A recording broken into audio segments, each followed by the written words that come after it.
મધ્યપ્રદેશમાં, ગુજરાતની પૂર્વમાં, મધ્યપ્રદેશમાંથી નીકળી મધ્યપ્રદેશમાં મોટા ભાગનો વિસ્તાર એનો મધ્યપ્રદેશમાં, પછી મહારાષ્ટ્ર અને ગુજરાતની બોર્ડરે થઈ અને અહીંયા આગળથી ગુજરાતમાં પ્રવેશે. અહીંયા કેવડિયા ગામ આગળ આવ્યું. ભારત જ્યારે આઝાદ થયું ત્યારે લગભગ 1950ની આજુબાજુમાં આ ડેમનું નિર્માણ ચાલુ કર્યું. ડેમનો પેલો પાયો ત્યાં નખાયો. એ ડેમ સામે દેખાય, નર્મદા ડેમ દેખાય છે તમને? પુલ જેવું દેખાય છે ને, એ પછી ગેટ ચડ્યા પાછળથી.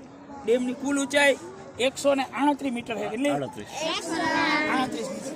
એ મીટરની ઊંચાઈ 121 મીટર સુધી છે ને, એ પારો દેખાય નહીં છે. સમજો, સામે પારો દેખાય. એની ઉપર 17 મીટરના દરવાજા ચડાવવાનો કેસ આવેલો, કારણ કે પાછળ પાણી ભરાય તો પાછળ વર્ષો સુધી પ્રક્રિયા આવેલી, એટલા વર્ષ સુધી કામ આવેલું. છેલ્લે હમણાં 2016માં એમાંથી 14માં ચુકાદો આવ્યો અને 17 મીટરના આ દરવાજા ચડ્યા.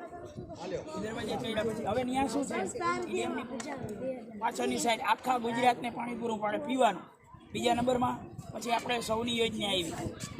અહીંથી કેનાલ નીકળી આગળ જાઓ એટલે અહીંથી આ પાણીનો ડેમ ભરેલ છે, એની ઓલી બાજુ કેનાલે થઈ અને નર્મદા કેનાલ ત્યાંથી ચાલુ થાય. 512 મીટર કેમક છે. છેક અહીંથી થઈ આમ ઉપર તમને મેં નકશામાં દેખાડ્યું. આપણે પ્રવાસમાં 8મા ધોરણના ક્લાસ અહીંથી થઈ ગાંધીનગર, ઉત્તર ગુજરાત આખું બધે સુજલામ સુફલામ યોજના. પછી ત્યાંથી એક લિંક ગઈ આપણે સૌરાષ્ટ્ર બાજુ, ચોટીલાથી ઓલી બાજુ આવે સુરેન્દ્રનગર ધોરી ધજા ડેમમાં પાણી નાખે, ત્યાંથી ચડાવે, પમ્પિંગ મશીન મોકલે. છેક આમનામ પાણી છેક આપણે ભાણવર ક્યાં આવ્યું, ત્યાં વર્તુ ડેમ ને છેલ્લે હાની ડેમ સુધી પાણી પહોંચે. પાણીની પાઇપલાઇન ઈ ડેમ આ નર્મદા. ગુજરાતની સૌથી મોટી યોજના 40-50 વર્ષથી કામ હાલે. મેન કેનાલ એની ગાંધીનગર આગળથી આપણે જઈએ તો નીકળે. રસ્તામાં કેનાલ આવી ચાલુ થાય. જો આ ડેમ છે, એની આ બાજુ 2-3 તળાવ છે, બહુ મોટા તળાવ, એ પાણીથી ભરાય આમાંથી. પછી ત્યાંથી કેનાલ ચાલુ થાય, ત્યાંથી નીચેથી પાણી નીકળે. બસ લઈ જવા દે, બતાવી દઈએ કેનાલ કઈ રીતે પાણી આવે. એ પાણી કેનાલ બધું ખેતીનું પીવાના પાણી, એમાંથી પીવાના પાણીની પાઇપલાઇન. ભારત જ્યારે આઝાદ થયો ત્યારે જુદા જુદા રાજ્ય 562 રજવાડા હતા.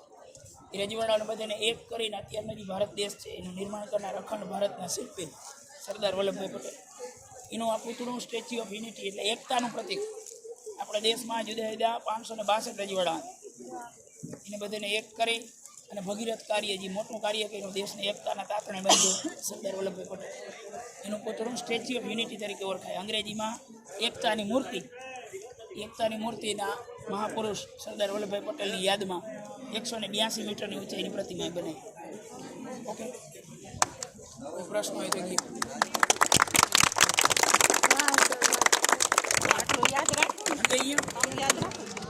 લ્યો. હાલો, જોવાનું બાકી જોઈ લ્યો. સમજો, આ 5 ધાતુની મૂર્તિ જો, ધાતુ પણ છે.